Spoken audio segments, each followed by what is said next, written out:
In this video, I show you a $92,000 in 1 day case study dropshipping on Shopify directly from Michael, who absolutely crushed 500K in 1 week and almost 100K in a single day. You do not want to miss this. Watch until the end to see all the strategies, all the details, and everything. Hey there, it's Rafael Cintron here. Before we go into Michael's insane strategy to get almost 6 figures in a single day, dropshipping on Shopify just a few months ago, so you can replicate this strategy yourself as well and achieve massive success. But before we start, make sure to click that first link in the description down below for our 5-day exclusive Shopify live training. I'll be teaching you for 1 hour a day for 5 days for free, everything that you need to know to scale up your Shopify store to the next level. If you want my special guide from $0 to $10,000 per day, I give it away to one winner every single video. Make sure to comment down below, automate down below. You can add the city or country where you're from, subscribe, hit that notification bell and that like button, and I'll pick a winner from this video. Hey, what is up?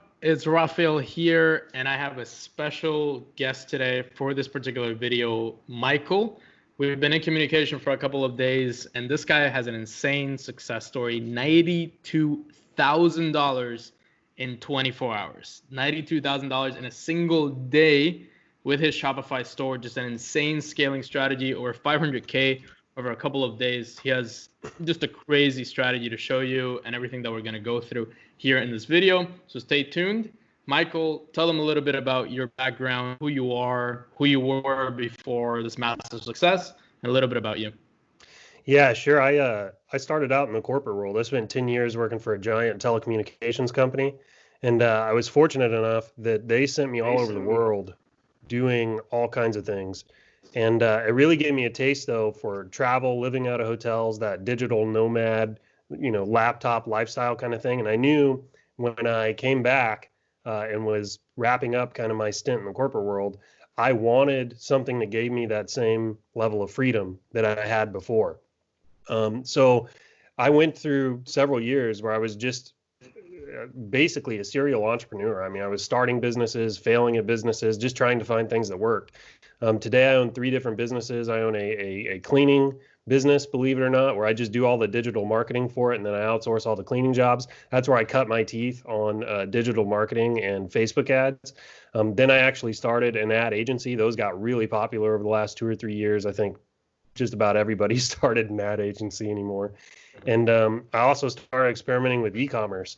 And the thing that really let me stick with e-commerce was the ability to take a product that you find or you create, like in the case of print on demand, and then immediately get massive distribution is a huge game changer, right? Like if you rewind the clock even 15 or 20 years ago and you had some new product that you wanted to sell, if you wanted to go really big and scale to large numbers, you had to get into a Walmart or a Target or a Costco or something like that. It's just incredibly difficult. The barrier to entry there is insanely high. However, with the internet, with something like Facebook or AliExpress or print on demand, you're able to take a product and immediately get the same levels of distribution from your butt in your dirty office like I am. So the e-commerce thing was very attractive to me, and I knew once I kind of grabbed a hold of it, I had to figure out a way to crack that nut.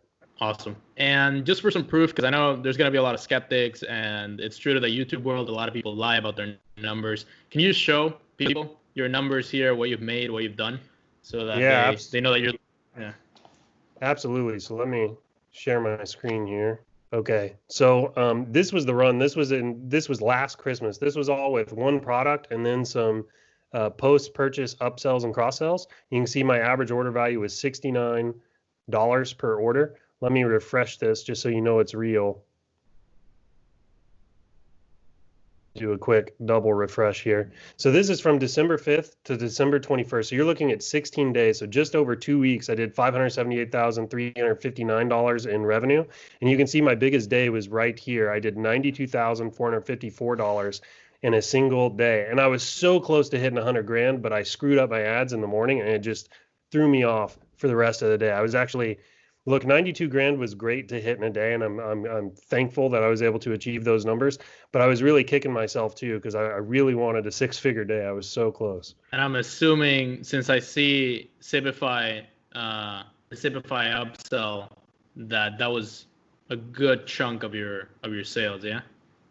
Yeah, absolutely. I use Zipify one-click upsell for the upsells and the cross sells, and I can't remember the take rate I had on it, but it was a pretty high take rate. It raised my overall average order value by an additional $10 across 8,500 orders. So I had quite a few people that took the post-purchase upsells. Crazy. Awesome. All right, then let's go. I'm going to ask you a few questions and also ask people what they wanted to know about you and your strategy. So, how did you find the product that you took to, let's say, more than six figures? And was it multiple products? How did you go about that? And yeah, how did you start promoting the winning Yeah, sure. product? So this particular product was a print-on-demand jewelry item from Shine On. So Shine On, whenever, I'm looking for a new product to promote, especially around the holidays, I'm always trying to find something that hasn't been sold before. And Shine On came out with these message cards. It's print on demand, but they're selling a physical jewelry item. In this case, it was a heart-shaped kind of necklace, and they had these print-on-demand message cards. So imagine the jewelry box having the message card in the back of it, and then the piece of jewelry hanging on the front of it. I saw that Shine On was selling those, and I was like, man, jewelry. I love jewelry. It's an evergreen niche.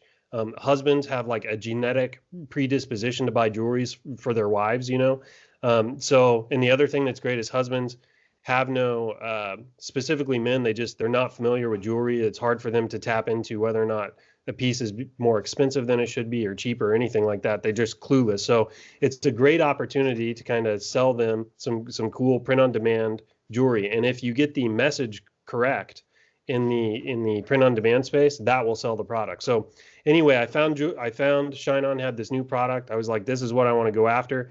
I started looking around on Pinterest and Etsy, Sorting Social, and some various other places, looking for a phrase that I could put on that particular product, because the phrase is everything in this particular space. Well, I just so happened to find a phrase that was doing pretty well on AdSpy. So I took the phrase, and guys, I tested probably 50 products inside the space of 2 or 3 weeks. It wasn't like I just tested one product. I mean, I really went crazy trying to find my winner here. This particular one, though, it came from AdSpy.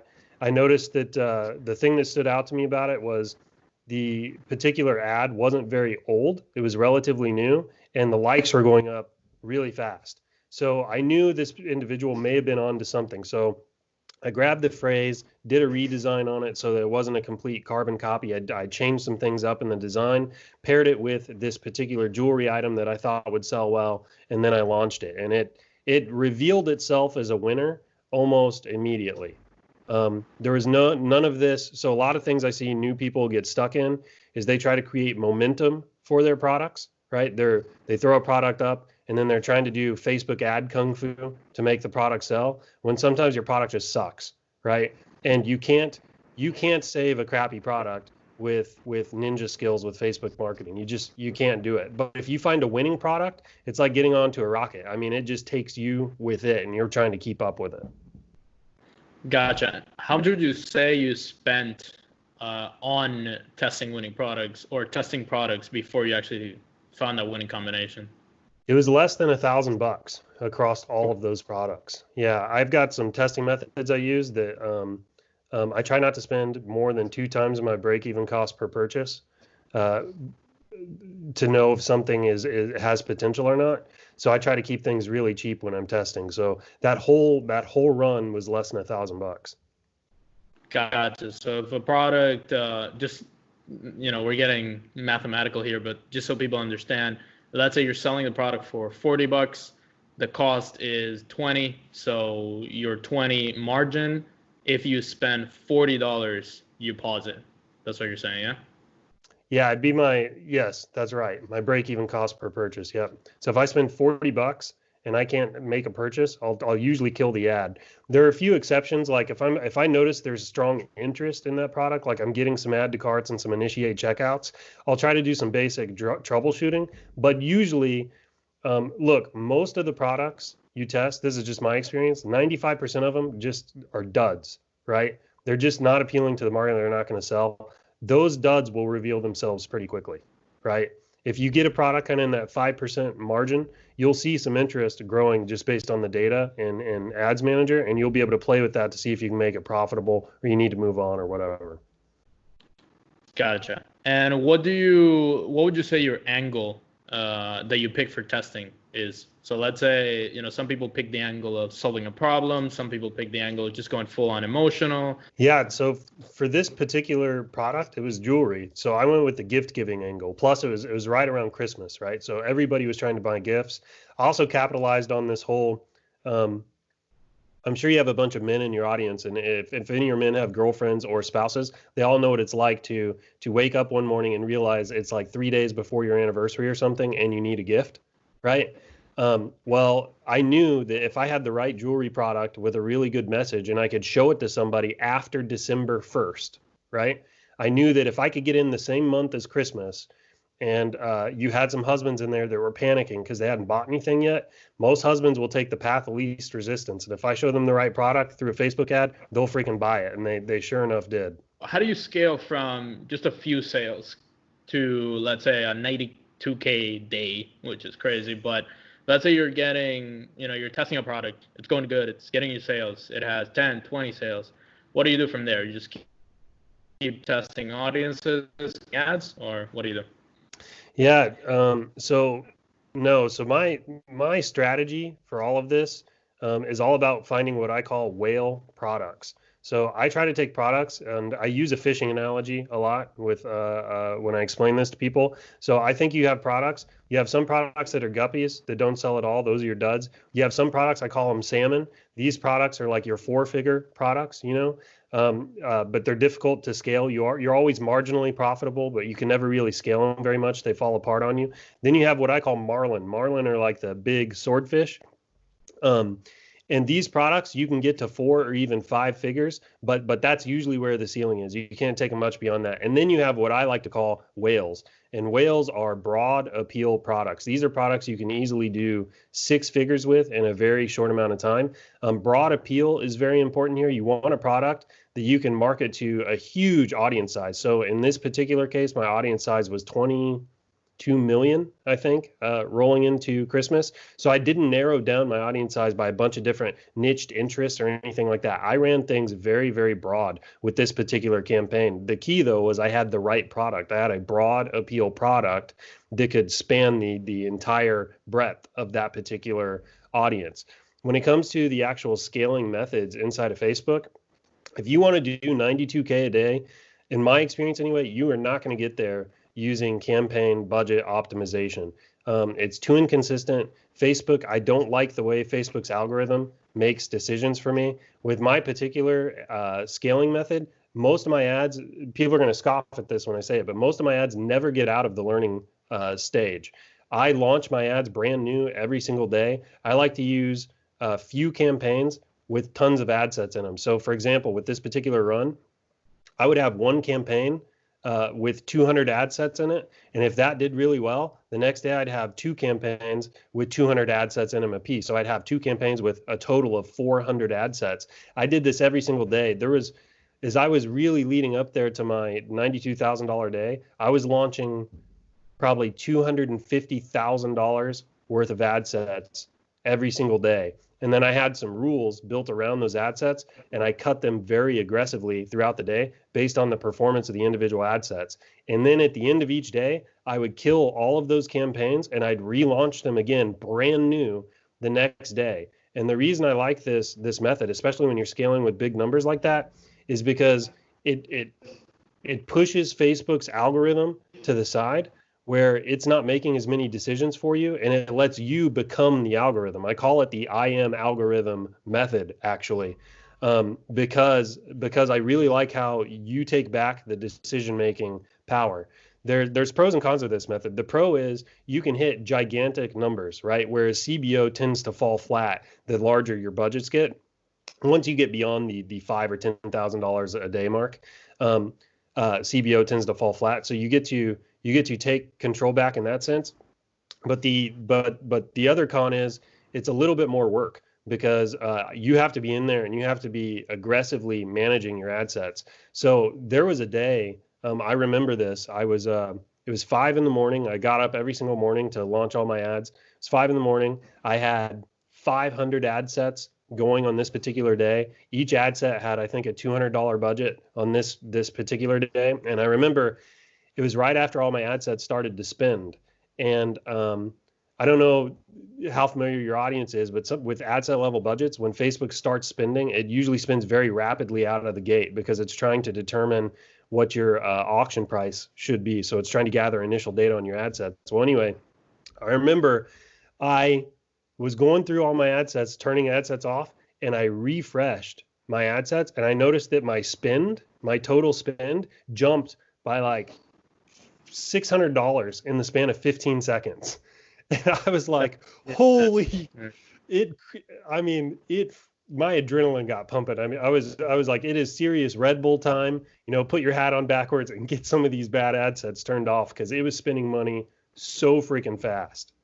Yeah, I experienced that. We were doing about 18,000 a day, and I remember 5-minute refresh can be $500.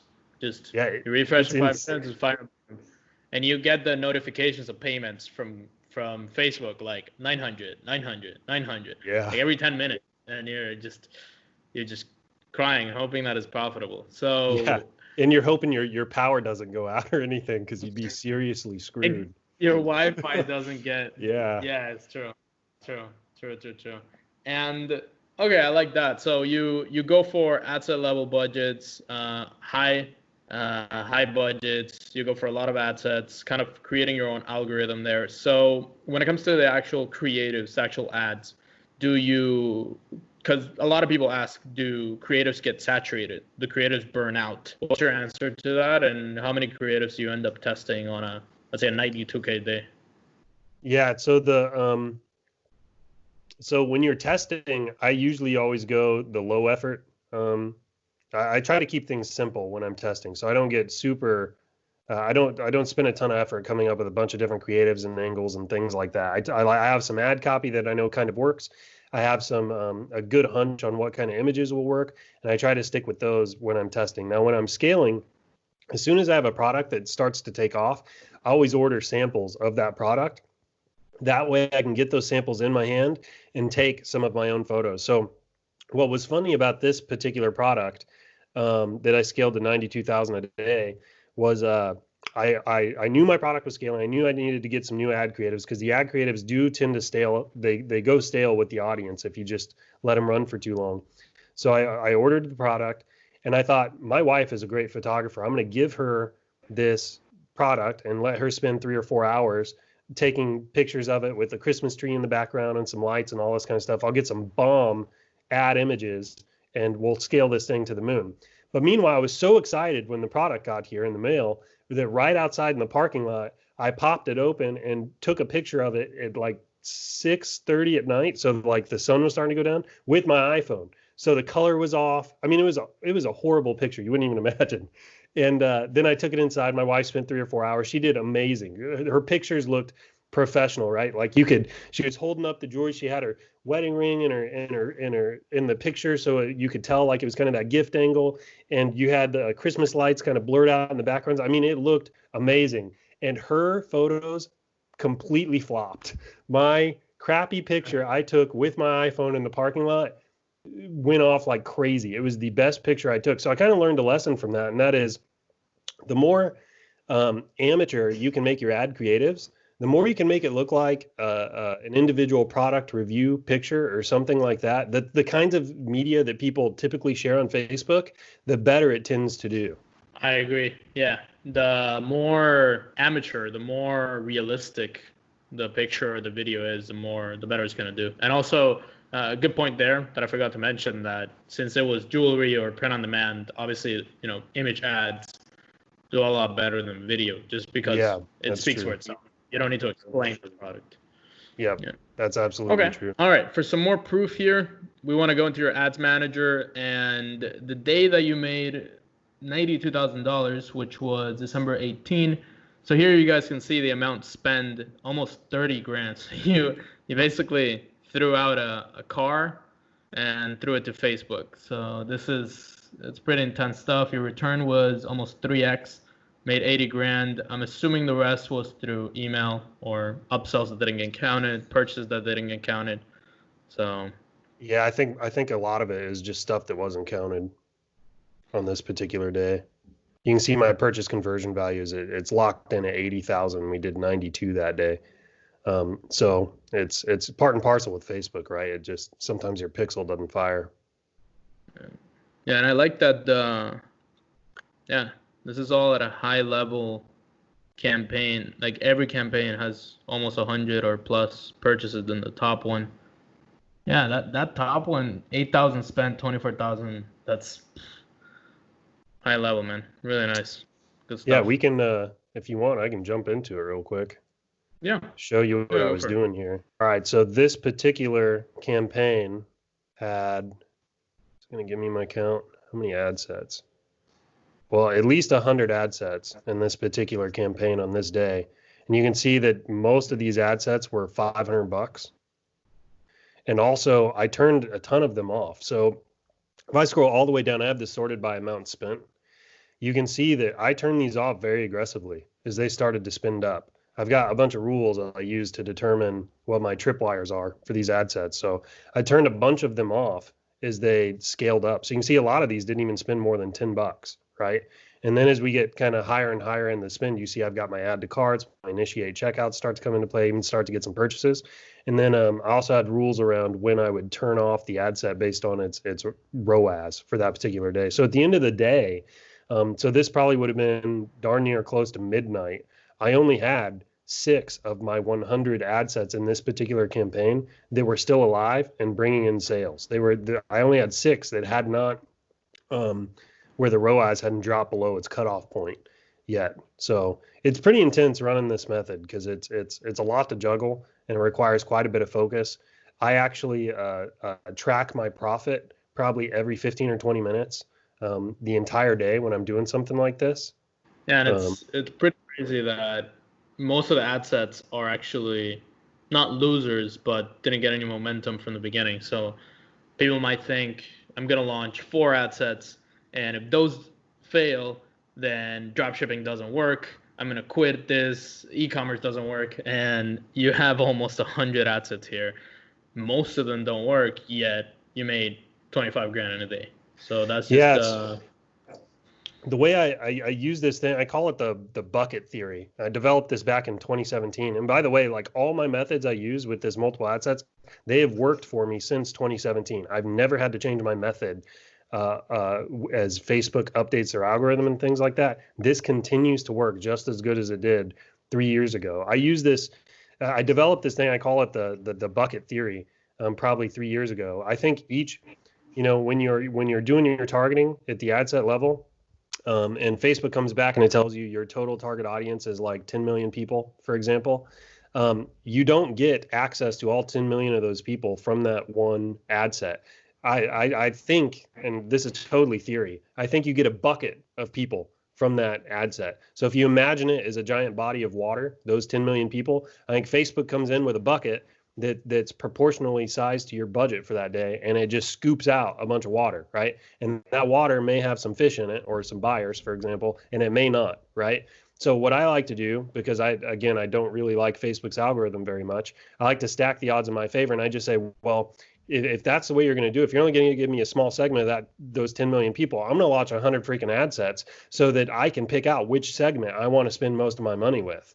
Because you might get some segments that are packed full of buyers. You might get some segments that aren't. So that's kind of how I approach it, and that's why I like my multiple ad set method here. That's how Facebook targeting pretty much works. I mean, you nailed it on that one. It takes a little, what people call it is pool, fill the people, and then it just takes out 3 people. And then if those 3 people actually convert or have hit the pixel, then it takes 3 other people and 3 other people. But just because it took those few people out of that gigantic pool, it doesn't mean that it's not going to work. So I like this theory. Yeah, absolutely, man. So here's what I was telling you. It's kind of intense because you're I was tracking the ads all day long because you literally, you got to understand, when you're scaling to these numbers, you're spending so much money. You literally, it's a full-time job. It is not kick your feet up at the beach time. It is you're getting, 3 or 4 hours of sleep every night. You're drinking tons of freaking coffee. You're in a room with all the blinds shut. I mean, it's not very fun when you're scaling to these numbers, but you can reap the rewards later, right? So as I was saying, it's really intense when you're scaling on these days when you're doing such massive numbers, because if you make a little mistake, we're talking like used car money, and if God forbid you screw up the entire day, you're talking about you're talking 20, 30, $40,000. I mean, a down payment on a house is what you're looking at, that you're going to literally throw out the freaking window if you screw something like this up. So um, it is not fun. It's not, we talk about laptop lifestyle, and, a lot of gurus are posting pictures of themselves crawling on top of Lamborghinis and stuff. That is not what this is when you're scaling to these massive numbers. You are stuck. It's button seat, and you're staring at your screen for 16 hours a day, and you're getting 3 or 4 hours of sleep a night, and the blinds are all shut, and you'll start to go a little bit crazy if you live under this pressure for too long. But you can see here on December 18th, I was coming into Shopify and Ads Manager, and I was running quick calculations on profit. I was doing it probably every 15 or 20 minutes for the entire day. So I did it from 8 a.m. to 11:30 p.m. at night. And every single time I came in here and made an entry, I was calculating what my profit was on that particular day. And the reason I did it so much is there were a couple reasons. For one, I wanted to have a redundancy in my checks. I wanted to make sure I forced myself to do it multiple times a day, just in case I made some mistake, right? I wasn't going to make a costly mistake because I was checking my work all the time. So that was number one. Number two, though, is especially as you get into the later parts of the evening, when you're doing massive numbers like this, it can be kind of hard to tell when your ad sets start to slow down, if that makes any sense, because the volume of data is so large. But when I was calculating my profit numbers, I knew that if my profit stalled out for more than 2 consecutive checks at night, I knew to go ahead and turn my ad sets off because things were slowing down, buyers were going to sleep or whatever. And on this particular day, I did $30,739 in profit. So it's pretty sweet. Great. Yeah, that's amazing, dude. 30 grand a day in profit. That's what some people make a year in their jobs. So good stuff, man. Congrats. This is awesome. Okay. So another thing that a lot of people want to know is, it's amazing to make all these numbers, and I have some students who are making 10, 12 grand a day. And the main question that I get is, okay, you're making all that money. Great. Now, how do you actually manage the orders, and how do you manage fulfillment? How do you manage customer service? So how did you do that without, sacrificing 0 hours of sleep or going crazy? Yeah, dude, that's a great question. So I learned this the hard way when I had my first 6-figure product a few years ago.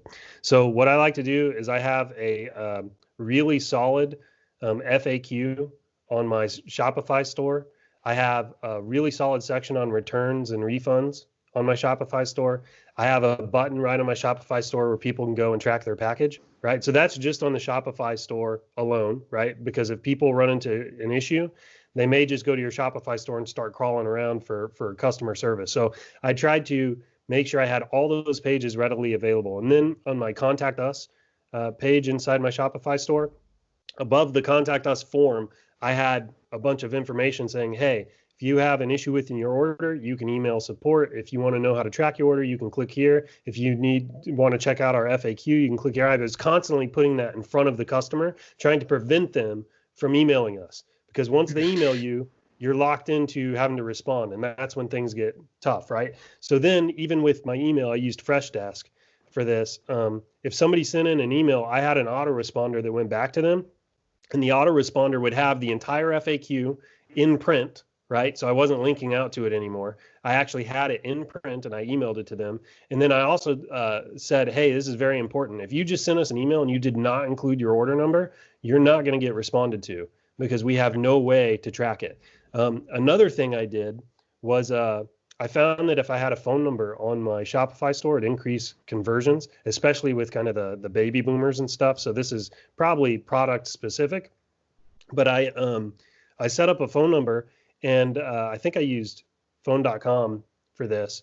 And I actually went in and I recorded, I set up the phone number with two options. One option was for sales. One option was for support. If they clicked the sales option, I actually paid somebody to answer the phones and take orders because it just made sense for me to do that. But if they clicked support, I had a little voice message that came on that said, hey, we're not doing over the phone support due to volume. However, if you leave us a voicemail and you include your email address in your voicemail, we'll respond to you. And then I had that voicemail transcribed to text and then emailed to my support people. So they never had to listen to the voicemail. They could just read the transcription and then reply to the email if it came through. And then I just paid a VA to do all my email for me. So it's quite a system. But here's the thing, like when you're doing these kinds of numbers, you're forced to get it dialed in. Your customer service stuff cannot be a hobby. Like it's something where you have to develop a really robust system with very few leaks in it in order to survive, because you will get slaughtered with the amount of email that come in. I mean, I don't even know how many thousands of support emails we had to do on 8,500 orders. It was insane. Nice, man. That just shows how legit this is. Like, it's not just, you're not hiring some Filipino slaving away at emails. It's an actual system, and it's also pretty automated. So I love that. Okay, man, that's awesome. Absolutely. And for the last thing here, what would you tell yourself before you were successful, and any advice for beginners, people watching this video, that you would tell them? I think I have two pieces of advice. I think if I were to go back and talk to myself 3 or 4 years ago, it'd be never stop testing, right? Constantly test, because you're always just one product away from finding something that'll go to 6 or 7 figures. So never stop testing is probably what I'd tell myself. And I'd probably also tell myself to develop more discipline around that, like really get systems in place so you're forcing yourself to test every single week, throw out 3 to 5 products, and make sure you're staying on top of that. And then my biggest piece of advice to new people is, if you don't give up for long enough, you'll win. If you don't give up for long enough, you'll win. If you stay at this and you can outlast your failures, you will find some victory in this. But you cannot fall for all the hype around e-commerce. I love e-commerce. Clearly, we talked about the benefits of e-commerce. However, like there are a ton of gurus out there that they're crawling on top of Lamborghinis, and they're playing up kind of the lifestyle. And it's not that that's bad, but the thing is, they're selling you a bill of goods that says, hey, this is super easy. I can do it in my sleep. And that just isn't reality, right? Like this is a skill set. And in many ways, the more you learn, the more you earn when it comes to digital marketing. And I've probably spent over $20,000 in courses developing my toolbox that I can throw at this. And that's covered the full gamut from ad copy to buyer psychology to developing systems and processes to other, the whole digital marketing suite. And to think that you're going to be able to take one course and immediately be launched into success that you see the gurus having is just not realistic. So the biggest thing I could say is, understand that realistically, this takes time, it takes effort, you have to develop the skill set. But the second thing is, if you don't give up for long enough, you will win. I promise you, if you stay at this long enough, this is the wild, wild west right now in terms of business. And if you stay at this long enough, you will win. You will find a product that will open your eyes and your mindset and show you that this is possible, and you will find 5, 6, and even 7 figures like the rest of the guys. It's out there. Love that, man. Awesome closing statement. Thank you again for being here, Michael Christ, or Christ. How do you pronounce your last name? It's Christ. It's Christ. Michael Christ. So thank you for being on here on the channel. If you want to follow him, there's going to be a link down in the description to see his stuff. And if you want to see more videos like this, make sure to subscribe, hit that notification bell. Thank you, Michael, for being on here. I will see you on the next one. Yeah, thanks for having me on, man. Take care, guys. All right, I hope you enjoyed Michael and his breakdown on an almost six-figure day, which is insane, $92,000 in a single day, $500,000 in the course of 1 to 2 weeks. Thank you for watching. Make sure to click that first link down in the description to attend our 5-day live training that I'm going to teach you every single thing that you need to know about Shopify and dropshipping, taking your business to the next level for free. 5 days live. Make sure to join me down below. Subscribe, hit that notification bell. And if you want to see another case study on how my own student Ryan was able to grow to $6,000 per day on a Shopify store very quickly, and you can replicate the exact same strategy, check out the video right there. There's going to be a video that's going to pop up right here. Click that video, watch it, subscribe, hit that notification bell, that like button. Make sure to comment automate down below for a special giveaway. I will see you on the next video.